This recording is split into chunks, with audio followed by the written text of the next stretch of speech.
Hello guys, welcome back to my channel. ఈరోజు టాపిక్లో మన డైలీ లైఫ్లో ఇలా మాట్లాడుతూ ఉంటాము. నేను ఎందుకు వాళ్ళని ఏడిపిస్తాను? నువ్వు నా కోసం ఏం చేశావు? నేను ఇక్కడికి చాలాసార్లు వచ్చాను, కానీ నిన్ను కలవలేకపోయాను. నేను అక్కడికి వెళ్ళాలనుకున్నాను, కానీ వెళ్ళలేదు.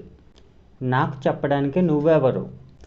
నాకు అక్కడికి వెళ్ళడం ఇష్టం లేదు, కానీ వెళ్ళాల్సి వచ్చింది. ఇలాంటి సెంటెన్సెస్ మన డైలీ లైఫ్లో మాట్లాడుతూ ఉంటాము. సో ఇలాంటి సెంటెన్సెస్ ఇంగ్లీష్లో ఎలా మాట్లాడాలో ఈరోజు టాపిక్లో మీకు క్లియర్గా ఎక్స్ప్లెయిన్ చేస్తాను. సో ఫస్ట్ వన్, నేను ఇక్కడికి చాలాసార్లు వచ్చాను, కానీ కలవలేకపోయాను. నేను ఇక్కడికి చాలాసార్లు వచ్చాను, కానీ నిన్ను కలవలేకపోయాను. సారీ, ఇలా అంటూ ఉంటాం కదా. సో దీన్ని ఇంగ్లీష్లో ఎలా చెప్పొచ్చు అంటే, I came here many times but I couldn't meet you. I came here many times but I couldn't meet you అంటే నేను ఇక్కడికి చాలాసార్లు వచ్చాను, కానీ నిన్ను కలవలేకపోయాను. సారీ, ఇలా అంటుంటాం కదా. సో దీన్ని మనం ఇంగ్లీష్లో ఈ రకంగా చెప్పొచ్చు. నెక్స్ట్ వన్, నాకు అక్కడికి వెళ్ళడం ఇష్టం లేదు, కానీ వెళ్ళాల్సి వచ్చింది.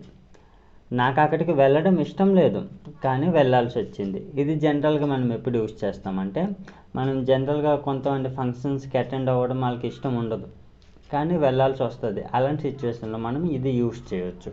సో దీన్ని ఇంగ్లీష్లో ఎలా చెప్పొచ్చు అంటే, I don't like to go there but I had to go అంటే నాకు అక్కడికి వెళ్ళడం ఇష్టం లేదు, కానీ వెళ్ళాల్సి వచ్చింది. హ్యాడ్ టు గో అంటే వెళ్ళాల్సి వచ్చింది అని.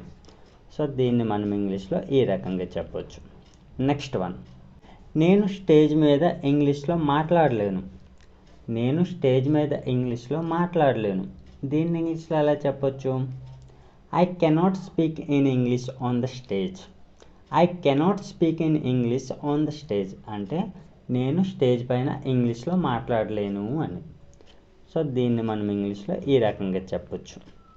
నెక్స్ట్ వన్, నాకు చెప్పడానికి నువ్వెవరు? నాకు చెప్పడానికి నువ్వెవరు ఇలా మనం జనరల్గా అంటూ ఉంటాం కదా. దీన్ని ఇంగ్లీష్లో ఎలా చెప్పొచ్చు అంటే, who are you to tell me. Who are you to tell me అంటే నాకు చెప్పడానికి నువ్వెవరు అని. అతనికి చెప్పడానికి నువ్వెవరు అంటే ఎలా చెప్పొచ్చు? Who are you to tell him. Who are you to tell him అంటే అతనికి చెప్పడానికి నువ్వెవరు అని. వాళ్ళకి చెప్పడానికి నువ్వెవరు అంటే who are you to tell them. Who are you to tell them అంటే వాళ్ళకి చెప్పడానికి నువ్వెవరు అని. సో ఇక్కడ మీరు ఆబ్జెక్టివ్ ప్రొనౌన్ చేంజ్ చేసుకుంటూ నెంబర్ ఆఫ్ సెంటెన్స్ అనేవి మేక్ చేయొచ్చు. సో దీన్ని మనం ఇంగ్లీష్లో ఈ రకంగా చెప్పొచ్చు. నెక్స్ట్ వన్, నేను ఎందుకు వాళ్ళని ఏడిపిస్తాను? నేను ఎందుకు వాళ్ళని ఏడిపిస్తాను ఇలా జనరల్గానే అంటూ ఉంటాం కదా. దీన్ని ఇంగ్లీష్లో ఎలా చెప్పొచ్చు అంటే, why will I make them cry. Why will I make them cry అంటే నేను ఎందుకు వాళ్ళని ఏడిపిస్తాను అని. సో దీన్ని మనం ఇంగ్లీష్లో ఈ రకంగా చెప్పొచ్చు. నెక్స్ట్ వన్, అతను అవసరానికి మించి మాట్లాడడు. అతను అవసరానికి మించి మాట్లాడడు. దీన్ని ఇంగ్లీష్లో ఎలా చెప్పొచ్చు? He doesn't speak more than need. He doesn't speak more than need అంటే అతను అవసరానికి మించి ఎక్కువ మాట్లాడడు అని. సో దీన్ని మనం ఇంగ్లీష్లో ఈ రకంగా చెప్పొచ్చు. నెక్స్ట్ వన్, నువ్వు ఆమెను నిన్న ఎందుకు కలవలేదు. నువ్వు ఆమెను నిన్న ఎందుకు కలవలేదు. దీన్ని ఎలా చెప్పొచ్చు? Why didn't you meet her yesterday. Why didn't you meet her yesterday అంటే నువ్వెందుకు ఆమెను కలవలేదు అని. వాళ్ళని ఎందుకు నువ్వు కలవలేదు అంటే ఎలా చెప్పొచ్చు? Why didn't you meet them. Why didn't you meet them అంటే నువ్వెందుకు వాళ్ళని కలవలేదు అని.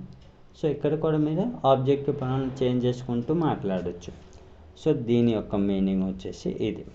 నెక్స్ట్ వన్, నేను అక్కడికి వెళ్ళాలనుకున్నాను, కానీ వెళ్ళలేదు. నేను అక్కడికి వెళ్ళాలనుకున్నాను, కానీ వెళ్ళలేదు. దీన్ని ఎలా చెప్పొచ్చు? వెళ్ళాలనుకున్నాను అంటే మనం వాంటెడ్ టుతో చెప్పాలి. I wanted to go there but I didn't అంటే నేను అక్కడికి వెళ్ళాలనుకున్నాను, కానీ వెళ్ళలేదు. సో దీన్ని మనం ఇంగ్లీష్లో ఈ రకంగా చెప్పొచ్చు. నెక్స్ట్ వన్, నువ్వు నా కోసం ఏం చేశావు. నువ్వు నా కోసం ఏం చేశావు. దీన్ని ఇంగ్లీష్లో ఎలా చెప్పొచ్చు? What did you do for me. What did you do for me అంటే నా కోసం నువ్వు ఏం చేశావు అని.